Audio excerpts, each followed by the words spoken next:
further ado, I think I can get started.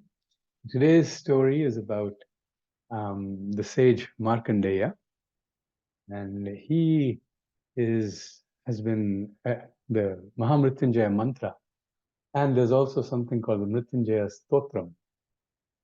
The attribution for both of these has been given traditionally to the sage Markendaya, and the story today is about how these particular stotras came to be.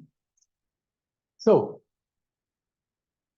a long time ago, there lived a sage, Brikandu, and his wife Marudvati. In the last class, if you remember, we encountered the sage Bhrigu, who caused Vishnu and Lakshmi to descend on earth for this Kali Yuga as Venkateshwara and Mahalakshmi. So sage Mrikandu, is the son of the sage Bhrigu. And Marudvati is his wife, and they had the idyllic ashram life for the longest time. However, sage Mrikandu and Marudvati were very sad since they were childless for the longest time.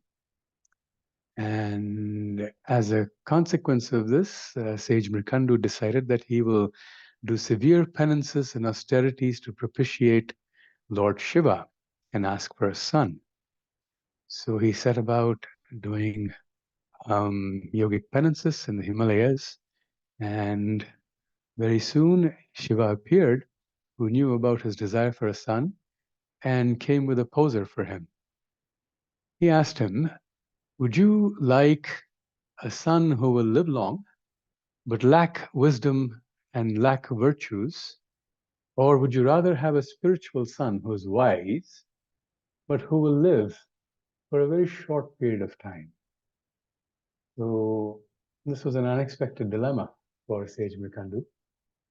And he thought for a bit, pondered, and then he said, "Well, I will have the spiritual son, Lord Shiva. Thank you." And so Markendaya was born, and sage Mrikandu and Marudvati were very happy to see him grow up into a very smart and happy child. And of course, came with the caveat that he only had 16 years to live, which is what Lord Shiva had decided for him. And as Markendaya grew up, everybody thought he was such a smart and such an intellectual little boy. He had learned the Vedas before he was 16.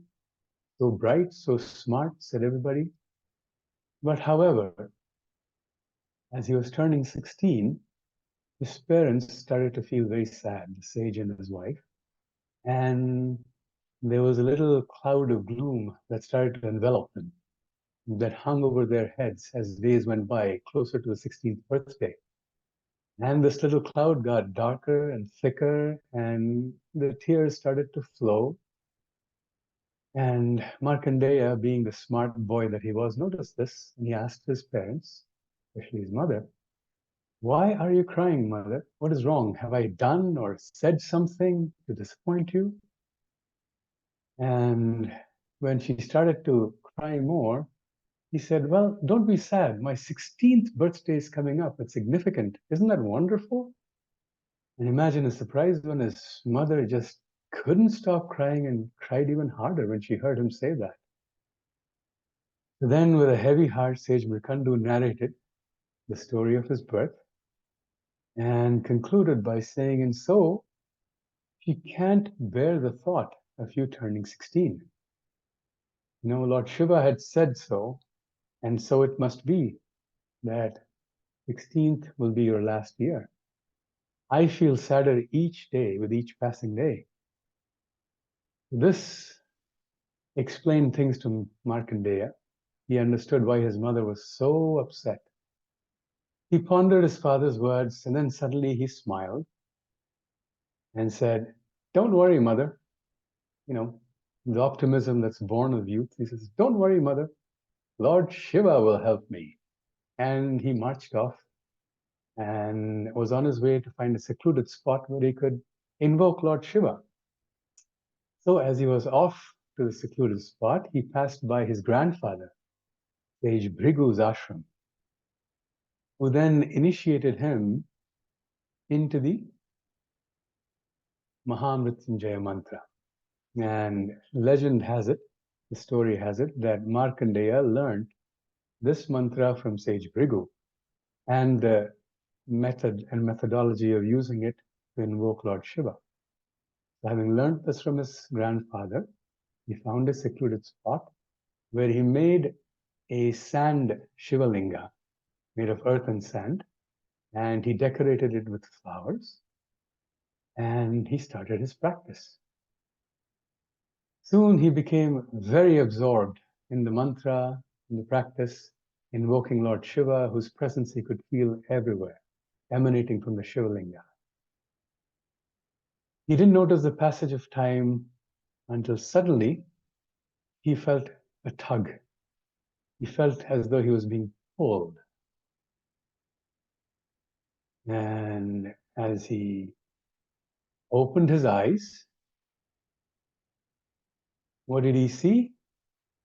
But Lord Yama, the god of death, looming over him and pulling him away, insisting, do not try to avoid me.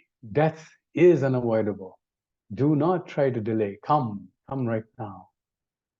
At which point in time, Markendaya says, oh, let me just finish my practice, please. I shall certainly come, but I just want to finish the practice I'm doing to Lord Shiva. And the furious Lord Yama says, foolish child, death waits for no one. When I say come, you must come now. So with that, to emphasize this point, the Lord of Death, Yama, casts his noose around Markendaya. And Markendaya hugs the Shivalinga tightly, wraps his arms around that, and continues his practice as the noose falls on him and covers the Shivalinga also.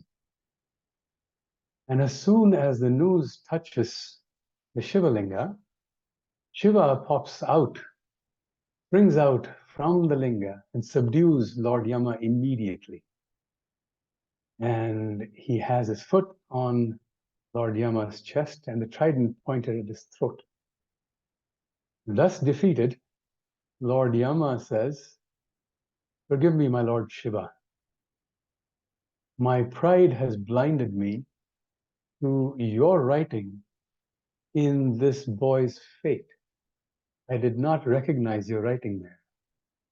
In saying that, Lord Yama departs, empty-handed, as you can see in the distance in this picture. That's Lord Yama in the bow, going away in the distance if you can see it. And Markendaya was filled with adoration and overcome with bliss and joy on actually beholding Lord Shiva. And he spontaneously composes and sings the Mrityunjaya Stotram, Lord Shiva. And this is something that is very pleasing to the Lord, who turns around and immediately says, your steadfast devotion, even in death, merits immortality. I grant you immortality, and you will be known as a Chiranjeevi in Sanskrit. These Chiranjeevis are immortals who go through the entire cycle from deluge to deluge in Hinduism. Sage Markendaya is one of those. Hanuman is also supposed to be a Chiranjeevi, an immortal. And there are a few others from the Mahabharata as well. So this is how Sage Markendaya both gifts us the Mahamrityunjaya Stotram, the Mahamrityunjaya Mantra, and also achieves immortality. So at the end of this story, one of the takeaways for me from the story is how our ego easily blinds us to the will of Lord Shiva. Even divinities like Yama are, blindsided by the ego. I've heard other stories, other versions of the story from elders in my family who said Lord Shiva kills and then has to resurrect Yama, the Lord of Death. And this is at the request of all the other assembled divinities at that time, Brahma and Vishnu and the Lord of Thunder, Indra, and so on. And this illustrates the necessity of death of Lord Yama as he pulls all living beings through death to fulfill the karmic cycle. So everything that is born must die. And the story also illustrates that fact that though Shiva has control over death and by extension time, the occurrence of death to fulfill the karmic cycle is a necessity. And the story also illustrates that Shiva is the master of death. And therefore, he is also known as Kalantaka. Kala is time in Sanskrit. Antaka is causing to end. Death, and by extension time, is subject to the will of Shiva. And this is the basis for another name of his among his many, many names. He's also known as Kalantaka.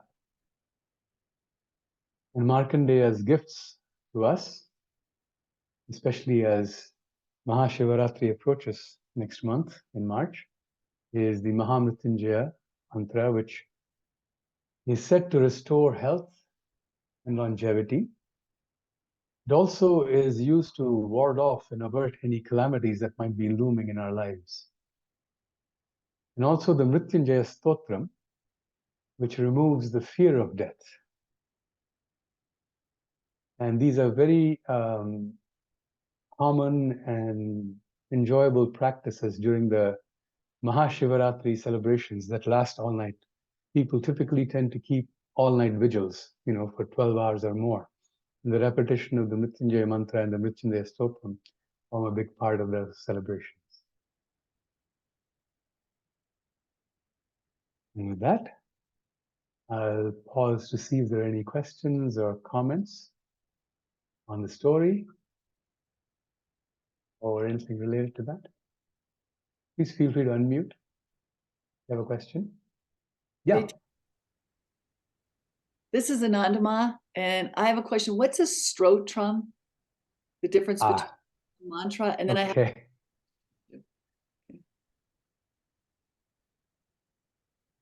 Yeah, a stotram is a longer version of a poem. For example, our Guru Gita is a stotram, like it says in the beginning. Asya Sri Guru Gita Stotra Mahamantrasya. The Guru Gita is actually a stotram. So it is a series of long verses that typically praise and extol the virtues of a mantra or a principle or a particular divinity, a deity, a god or a goddess. So anything that extends out beyond, it's like an epic poem. I think that's the best way to characterize it. So those stotras, mantra is a very short but very powerful collection of syllables that also happen to have a meaning, like the Mrityunjaya mantram or the Panchakshari mantra, the 5-syllable mantra, Om Namah Shivaya. Namah Shivaya is the 5 letters, but there are seed syllables there that carry vibrations, as Babaji has often said. So that's the mantra. It has been typically also empowered. Both of these tend to be empowered.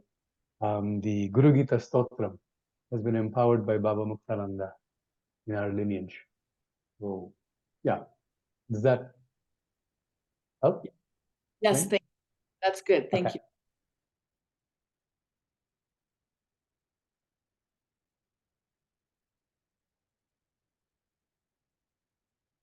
Anyone else?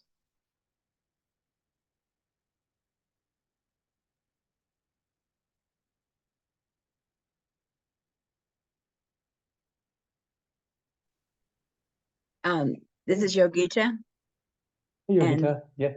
I just wanted to share with you that I've really had a great experience with this mantra. I remember when my best girlfriend passed away, I was just I was so depressed. I couldn't move. I couldn't eat. And I did this mantra and it just pulled me out. It's just amazing, amazing mantra. I'm really glad now to know about the story. I didn't know the story behind it. So thank you. Oh, that's great to hear. Thank you for sharing that.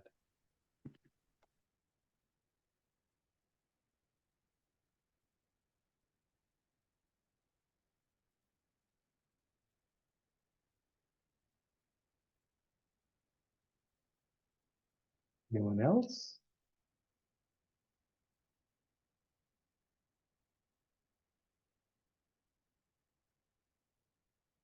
Okay.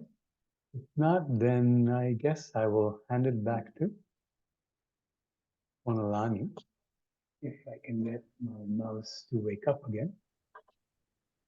Thank you, Chaitanya. I'm just gonna switch our view over to, here we go. All right. You can hear me. Yeah, you can hear me. Okay, cool.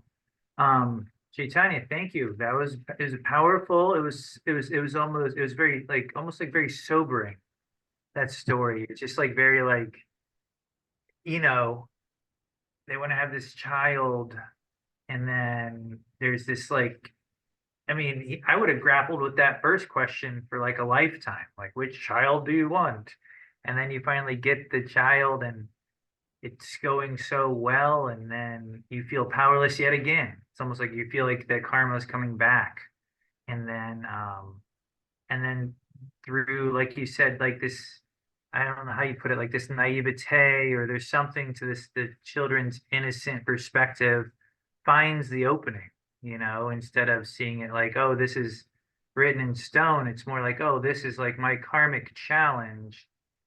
I'm going to have to really dig deep and find a connection that somehow supersedes this, a connection that's somehow bigger than this, and then this individual does in that moment and hangs on to it right up there to the end, which and my mind went to the I think it's in the Bible when Jesus is like on the cross and there's this moment of like, why have you forsaken me, this like last moment, and how hard it would be in that last moment to like hang on to your practice and to hang on to that lingam, and that he does, and then becomes, what was the word again?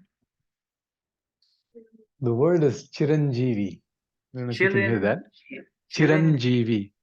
Chiranjeevi. Yeah, Chiran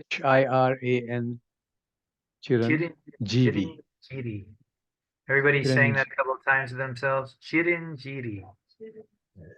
Hanuman's a Chiranjeevi. I didn't know that. That was something I learned today. So that means Hanuman's around through like all the ages, all the epochs. He's eternal. That's Yeah, he is said to live in banana groves. He likes bananas, being who he is. Yeah, I didn't know that. Babaji's house has a lot of bananas. Why not? There you go. Yeah. Yeah. Chiranjeevi. So there you have it. So, our practice tonight, we're going to start with a little bit of Markendaya, just a couple of minutes. Just, a way to connect after hearing that story. And then I'll switch this slide, and we've got a couple of more like standard kirtan chants to Shiva in store, and then we'll meditate. So for simplicity, sorry if you guys can hear the dog barking. Anyway. For simplicity, I'm actually just going to play this chant, the recording of it. Just give us a couple of minutes with it, if that's all right. And then we'll switch gears and have the live music. So go ahead and settle into your seat. And I'm going to start to share my audio. And I'll wait for a thumbs up that says that this is actually working. Here we go.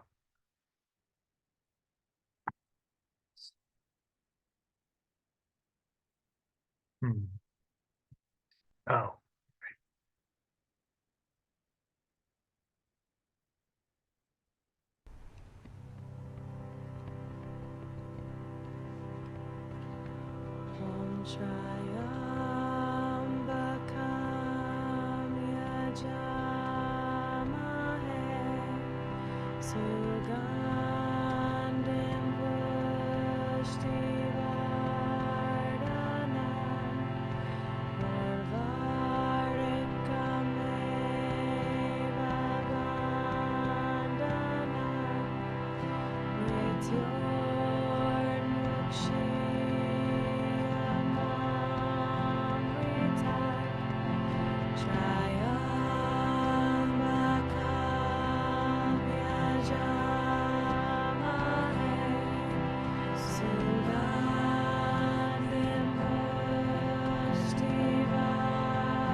Right, just letting yourself sit with that for a moment while we transition.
on the screen, so we'll do another.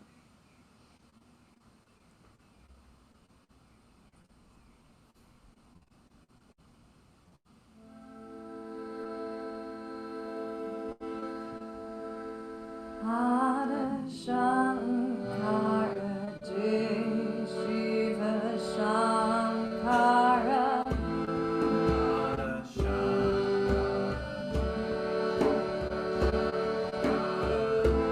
Hare Shankara Jai Shiva Shankara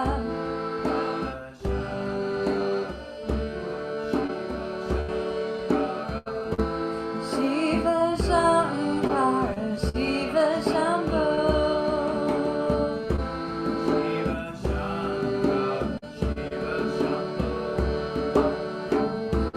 Shiva Shankara Shiva Shambho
hopefully the microphone is picking up my voice okay, and we'll proceed right into our practice.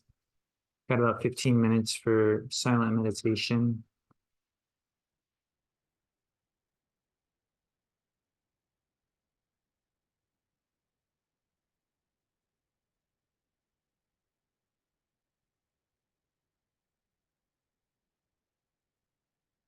You know, the breath is moving through us constantly, and all you have to do is let that exhale complete and just give yourself maybe 5 or 10 seconds, and you'll soon feel a real yearning for life as soon as you're out of breath.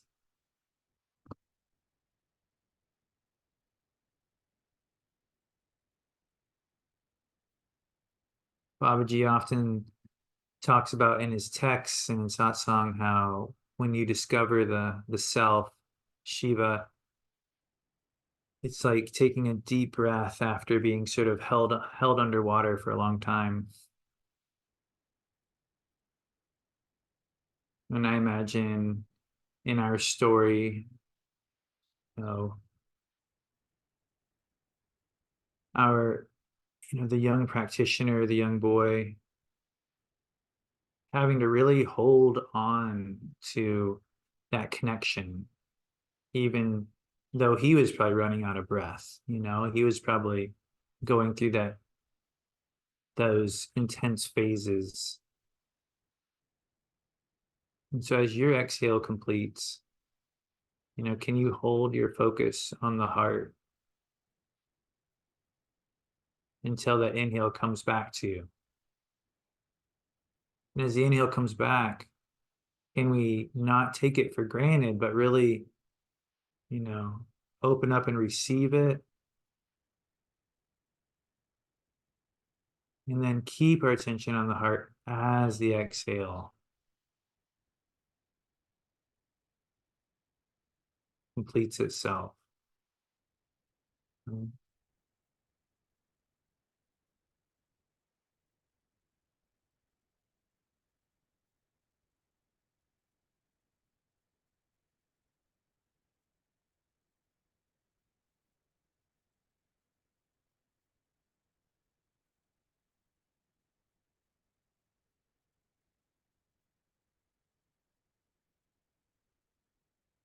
Feeling that heart-centered focus throughout the inhale and even throughout the exhale.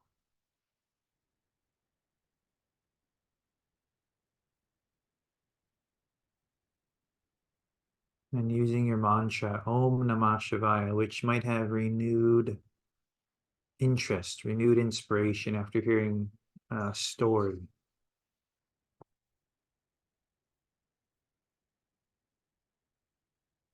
And to imagine the devotion that individual was using in their practice, to be able to hold on to their connection to Shiva, even as, Yama was pulling him away from his life. So can you hold that connection in your heart to your mantra, even as your thoughts pull you away from your experience of reality?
Imagine for the next minute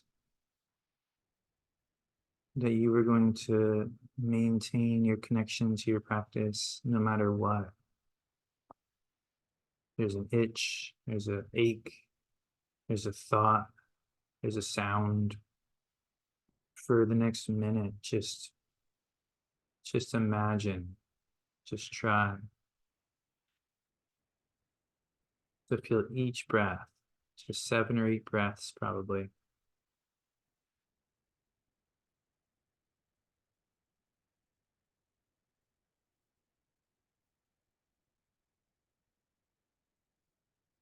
And not with your will, but with your surrender. Letting the itch go, letting the thought go, surrendering these attachments in order to experience what's beyond them.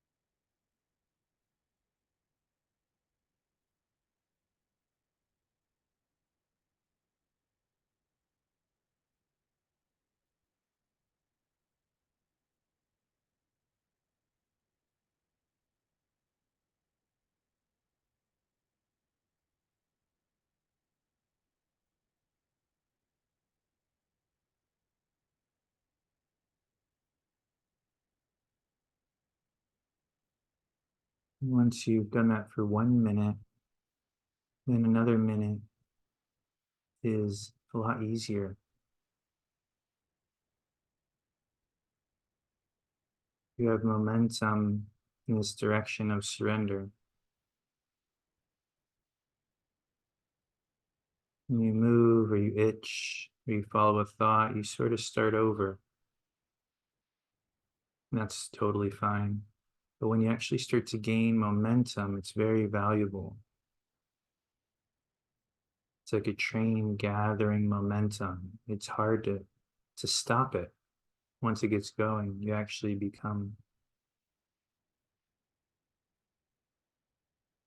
start to gravitate towards your heart. You start to gravitate towards the mantra. Once you gather momentum.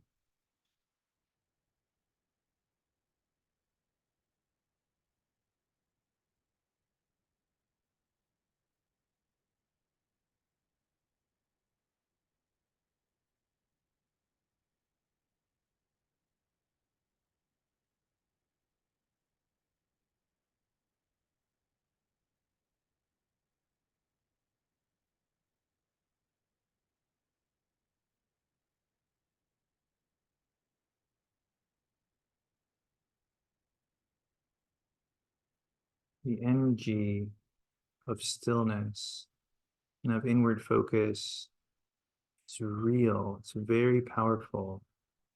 The minute you start to generate this inward turn and you sustain it, there's power there that you cannot attain in any other way. Stillness of body, smoothness of breath, repetition of your mantra. These are the only ways that I know, that I've been taught. You get those wheels turning. Momentum is very real.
For the last minute, try to feel that stillness, the body alongside the softness. Know that they don't exist opposite of each other, but they actually help each other.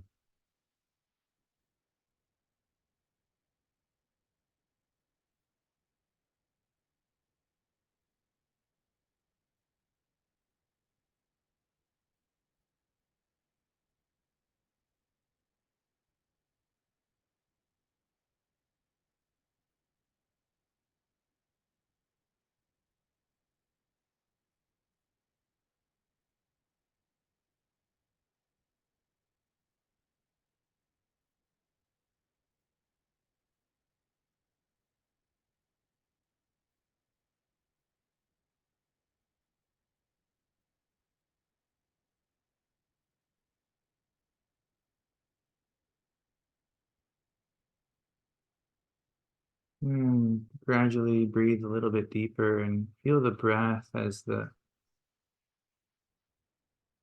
bridge between this physical movement and your inner awareness. Small circles of the spine or shoulders.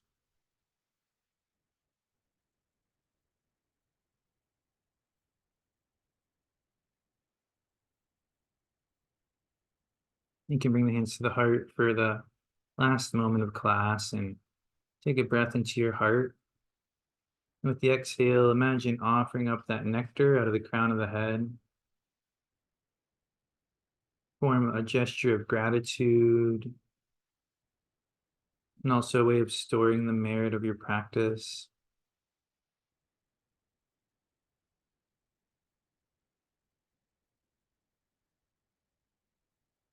Namaste. Thanks everyone for being here. Thanks Chaitanya for that wonderful story. Thanks for the music.